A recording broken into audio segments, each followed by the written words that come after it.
now on day 2 of the RS tune. This morning I had no intentions of really stepping up. I actually wanted to test it in a different gear doing a pull, so I just started off with that, and the results were kind of what I expected. Although the car is pretty low from standard, this particular car, I thought maybe I was running it in the wrong gear, so I just wanted to test that. It turned out there was virtually no difference.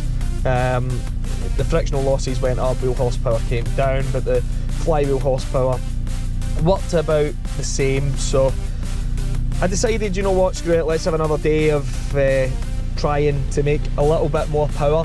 I made a couple of changes on some of the requests, and what a difference it made. So I was quite surprised and quite shocked that it jumped up quite as much as what it did.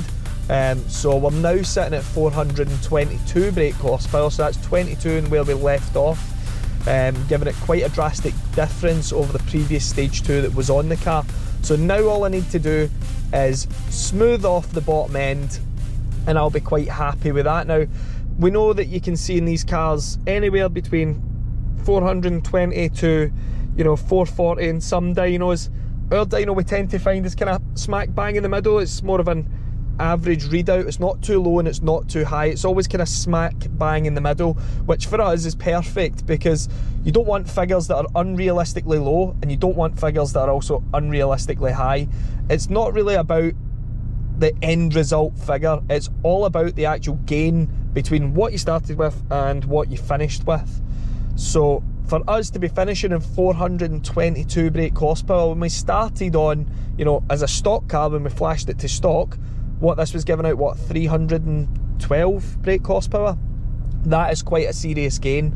So if we can get the bottom end to where I want it to be with this next revision, I will be more than happy now with where we're at on this particular car. And I'll be so glad to actually finally get round to doing this, because what a difference it's going to make to the driving feel.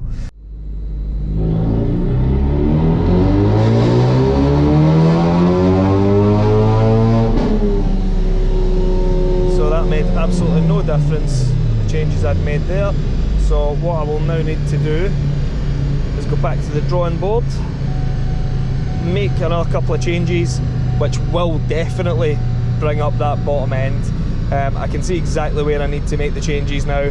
I'm pretty confident it'll just fly after that, and we'll go and see what we can do for a couple of changes. Once again, 420 brake. Oh no, there's a little bit of mid-range increase, but yeah, I'm basically just wanting to smooth off the graph a little bit down the bottom end. I'm not concerned about hitting excessively high torque figures. That is not my aim.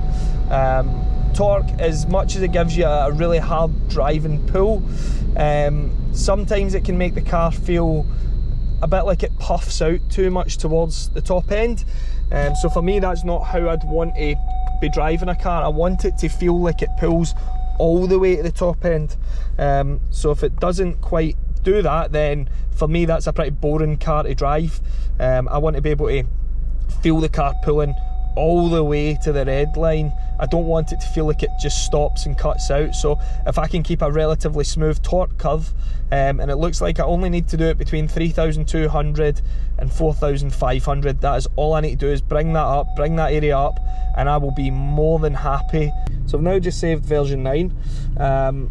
Hopefully this version is going to give us exactly what we're looking for. The last changes made a slight difference over what I was looking for, but it wasn't quite what I'd hoped for. So this change in theory should make it a lot better. Whether it does or doesn't, we're about to find out. This is the joys of stock ECU tuning. Sometimes you make a change and it does nothing. Other times you need to change a few things, and then that change you've made will just work suddenly. So hopefully I've moved about enough stuff that this change should work, and we're going to see a fair bit more power now at the bottom end and mid-range. So like I said, all I'm looking to do is smooth it off a little bit. So we'll get this flashed on and go from there. Okay, somebody's phoning me. Let's get down to flashing, but not in a weird way that would end up being the jail. Just like to make that clear, when I'm talking about flashing, I am not talking about taking my kit off. Literally this area here that we need to smooth off is this small dip here. If I get that just connect the dots. You know, some dyno people have a tool where they can literally just get it to draw from there to there, which is absolutely insane. I don't know why that's a thing, but hey ho, it is. Flash process complete. I really hope this change doesn't go too far. Right. Well, when the car starts, that's always a good start. And hopefully this change makes a difference, because if it doesn't, then back to the drawing board again. I'm feeling pretty confident this change always works. Well, 9 times out of 10, until the other day it didn't work, but hey.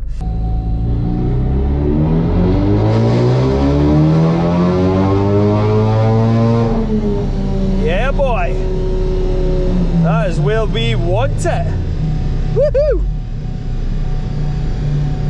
That was nice, man. That was so nice. That pull was practically perfect.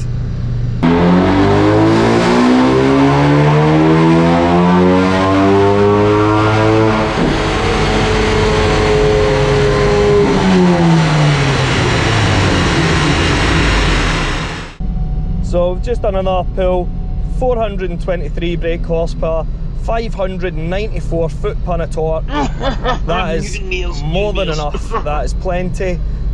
You know, we can go a little bit further than that if we need to, but I think from where we started with this car, that is absolutely spot on. Look at the difference over stock. It's absolutely incredible. Like, the gains are just nuts at that point. 120 brake horsepower. If you were going for a standard car to that and you'd been driving a car like that for so long, that would have just been nuts. So let's go and give the car a drive now and see what we think of it on the road.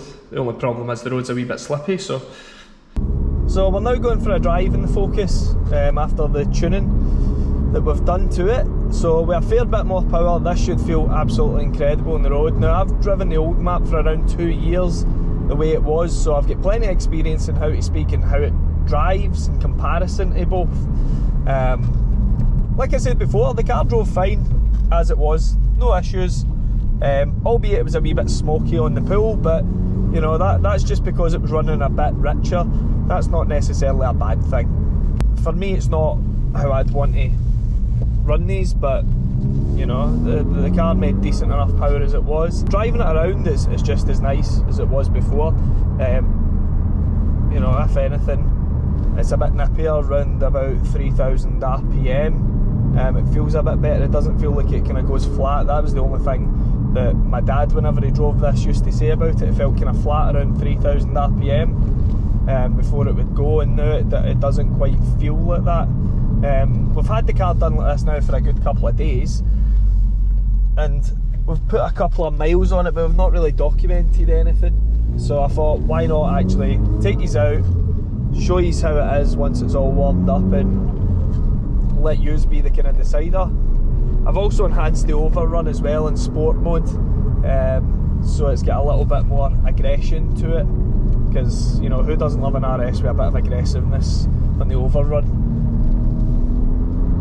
So if I flick into sport mode, you'll notice straight away that the car will want to, as soon as it changes, it wants to accelerate quicker. So you notice that switch in the map, which is always good, because you don't want it to be the exact same in every sort of mode. It still retains all its features like that. It's definitely a lot nippier, but once it's up to temp, then we can give it a good bit of a kicking and see how it likes it. So you'll be able to hear the burbles as soon as I can downshift. It's quite nice. It's not overly aggressive, but I've never, like, even in the 2 years that I've owned this car, I've never just wanted to get in and drive it though. Even though it drove nice, I've never wanted to get in and drive it. I've always, you know, had my faster cars than this. And to be fair, I still do have faster cars than this. So for me, sometimes I like to just jump into them. But this feels so different and just so much more, it's hard to explain. It's aggressive but smooth, if that makes sense. But that is how it feels like, even if we want to go into the slip road here. away it goes. Sounds awesome. When I first bought this car, I had no intentions of really highly modifying it. I bought it mainly as a kind of investment piece because I'd always wanted a Focus RS. When you're a major format, of course you're going to want a Focus RS, or any sort of RS model for that kind of matter. But this for me is the kind of the top for the EcoBoost stuff, you know. And for me to have one of those, well, that was just going to be the icing on the cake for me. I was more than happy with it. Even if I bought a standard one, chances are I might even just left it standard for a while.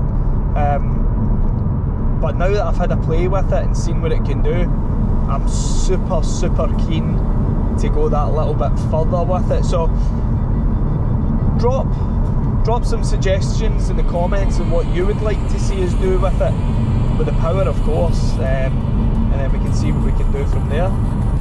Yeah, driving this thing now, it's definitely not crap anymore. This is a totally different beast from what it initially was.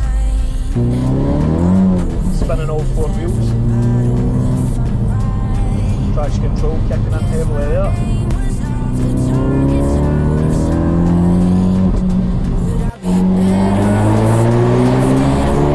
So that is all for today guys. Be sure to like, comment and subscribe, and hopefully we'll see you again in the next video. Until then.